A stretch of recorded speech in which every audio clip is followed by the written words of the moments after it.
है welcome back दोस्तों आपके यूट्यूब चैनल में मेडिको हो रहा है।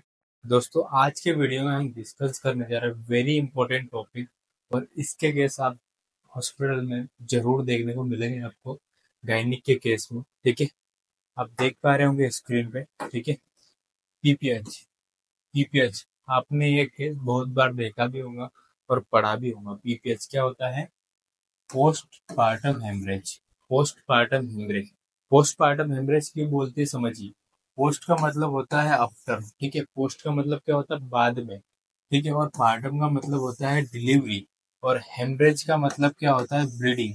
मतलब वो पोस्ट पार्टम हेमरेज किसको बोलेंगे? मतलब आफ्टर डिलीवरी जो ब्लीडिंग होती है फीमेल को, उसी को मेडिकल टर्म में क्या बोलते हैं? Postpartum haemorrhage. उसी को क्या बोला जाता है? Postpartum haemorrhage. I hope सबको पोस्ट पार्टम हेमरेज समझ में आया होगा। आफ्टर डिलीवरी ब्लीडिंग, मतलब डिलीवरी के बाद में जो ब्लीडिंग हो रही है उसी को हम पोस्टमार्टम हेमरेज बोल रहे हैं।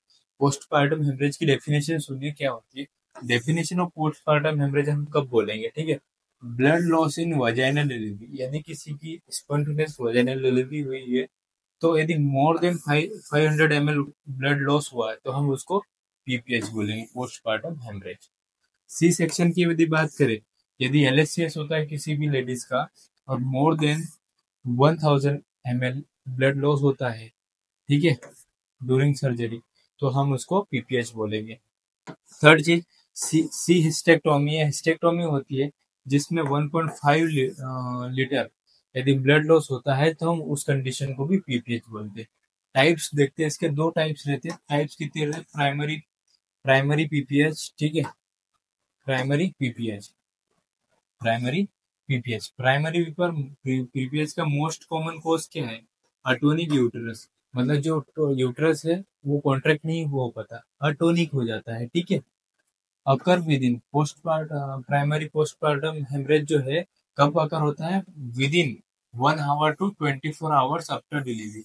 ये कब डेवलप हो सकता है? स्टार्टिंग के 1 घंटे से 24 घंटे के बीच में कभी भी ये अकर हो सकता है, दिखाई दे सकता है, शो हो सकता है postpartum haemorrhage. Secondary postpartum haemorrhage जो है कब दिखेंगे आपको? Occurs between 24 hours to 6 to 12 weeks तक। 24 घंटे से लगा के 12 वीक्स तक आपको सेकेंडरी पोस्टमार्टम हेमरेज मिल सकता है। इसका जो मोस्ट कॉमन कॉज है रिटेन प्लेसेंटा। मतलब जो प्लेसेंटा है वो अंदर ही रह गया हो। ठीक है, वो रिमूव नहीं हुआ, वो बाहर नहीं निकला हो पूरी तरीके से। ठीक है, तो retained placenta most common cause है इसका सेकेंडरी पोस्टमार्टम हेमरेज का। आई होप सबको यहाँ तक के समझ में आया होगा। आगे बढ़ते हैं। Second, overall most common cause of PPH क्या है? Uterine atonicity. Most common cause overall जो देखे जाए तो वो यूट्राइन अटोनिसिटी इसका मोस्ट कॉमन कॉज है। कॉज ऑफ पीपीएच, पीपीएच के क्या कॉज है? 4 T's।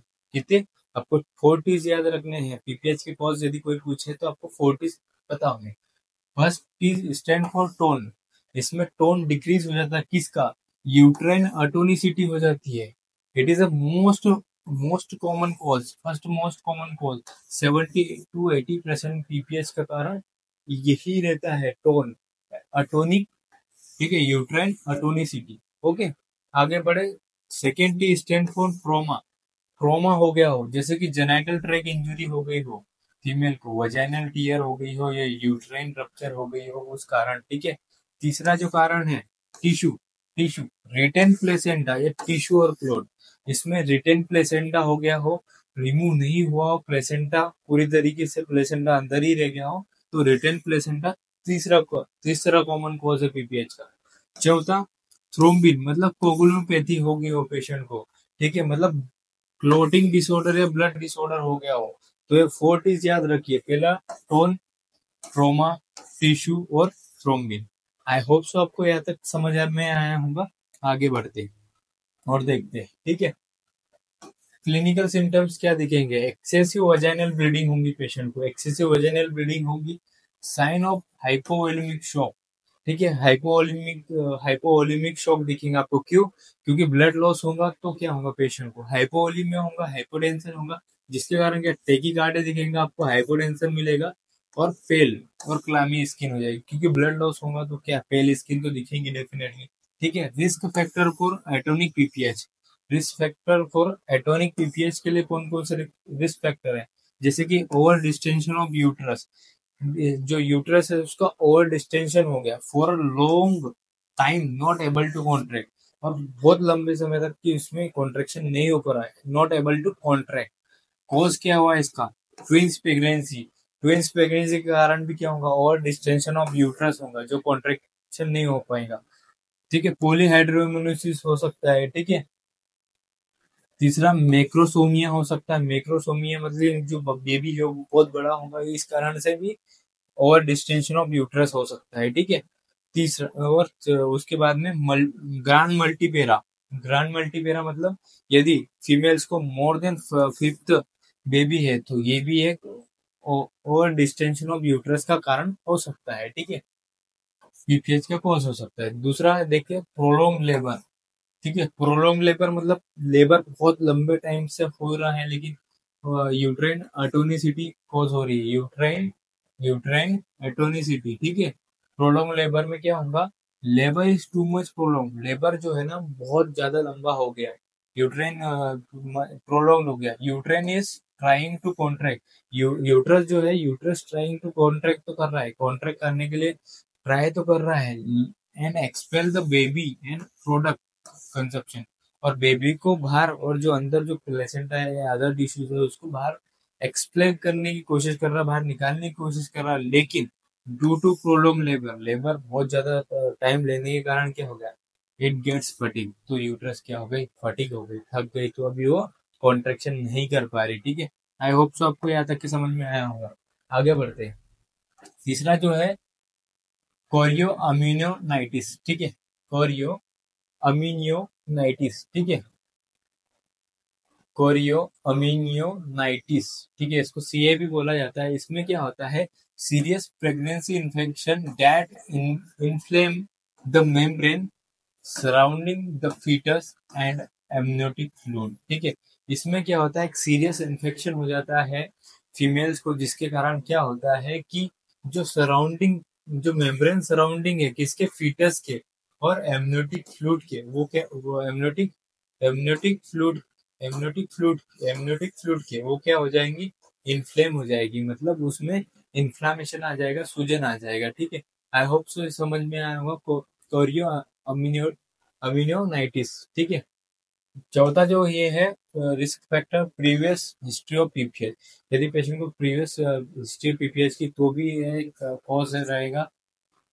Antenatal haemorrhage, antenatal haemorrhage मतलब जेनाइटल ब्लीडिंग हो अकर हो रही है ड्यूरिंग प्रेगनेंसी। ठीक है। या आफ्टर 24 वीक्स या बिफोर डिलीवरी। ठीक है। Antenatal haemorrhage. ठीक है। आगे बढ़े, सिक्स वाला कोज जो है रिस्क फैक्टर है एडहेरेंट प्लेसेंटा, प्लेसेंटा अडेयर हो गया, ठीक है, चिपक गया हो, ठीक है, अडेरेंस हो गया हो, जिसको known as placenta accreta spectrum भी बोलते हैं। ठीक है। ठीक है। इसमें क्या, इसमें अलग अलग, प्लेसेंटा एक्रेटिया में क्या दिखेगा, placenta directly attach with the myometrium, जो मायोमेट्रियम लेयर है यूट्रस की उससे सीधा प्लेसेंटा डायरेक्ट अटैच हो जाएगा, ये एक रिस्क फैक्टर है। दूसरा प्लेसेंटा इनक्रेटा, इसमें क्या होगा, प्लेसेंटा इन्वेट करेगा इनटू द मायोमेट्रियम, मायोमेट्रियम में घुस जाएगा, इन्वेट करेगा, उस पर आक्रमण कर देगा। ठीक है। तीसरा प्लेसेंटा बाइलो बेटा, प्लेसेंटा बाइलो बेटा में क्या होगा, इसमें मॉर्फोलॉजिकल वेरिएशन होते हैं, और इसमें क्या सेपरेशन हो जाते हैं, और क्या होता है, टू इक्वल साइज में लोब्स बन जाते हैं प्लेसेंटा के। ठीक है।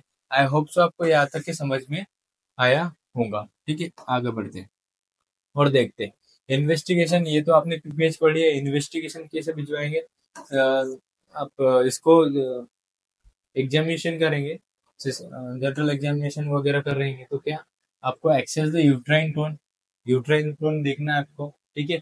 चेक फॉर टीयर्स, फटा टीयर्स तो नहीं हुई यूट्रस वगैरह, रिटेन टिश्यू और ब्लड क्लॉट, जो रिटेन टिश्यू और ब्लड क्लॉट आपको देखना है। ठीक है। लैब इन्वेस्टिगेशन भिजवाना है आपको, सीबीसी एडवाइस करना है, पॉपुलेशन प्रोफाइल, बीटी सीटी पीटीएनआर वगैरह भिजवाना है, ब्लड ग्रुप भिजवाना है आपको, क्रॉस मैच भिजवाना है। क्यों, यदि ब्लड लॉस हुआ तो डेफिनेटली उस पेशेंट को हमको ब्लड ट्रांसफ्यूजन करना पड़ेगा। RFT, LFT और रूटीन भिजवा सकते हैं पेशेंट का। ठीक है। ट्रिपल एच ऑल्सो, ठीक है, ट्रिपल एच भी भिजवाइए। इमेजिंग कर सकते हैं, मतलब यूएसजी करवा सकते हैं एब्डोमेन प्लस पेल्विस की। पेल्विस क्यों? रिटेन रिटेन प्लेसेंटा वगैरह देखने के लिए। ठीक है, रिटेन प्लेसेंटा देखने के लिए। तो आई होप सो आपको यहाँ तक पीपीएच के बारे में ईच एंड एवरीथिंग समझ में आया होंगी। इसके नेक्स्ट पार्ट में हम इसका मैनेजमेंट पढ़ेंगे कि हम पीपीएच को हॉस्पिटल में कैसे मैनेज करते हैं। ठीक है। तो आई होप सो आपको ईच एंड एवरीथिंग समझ में आए होंगी। Thank you so much.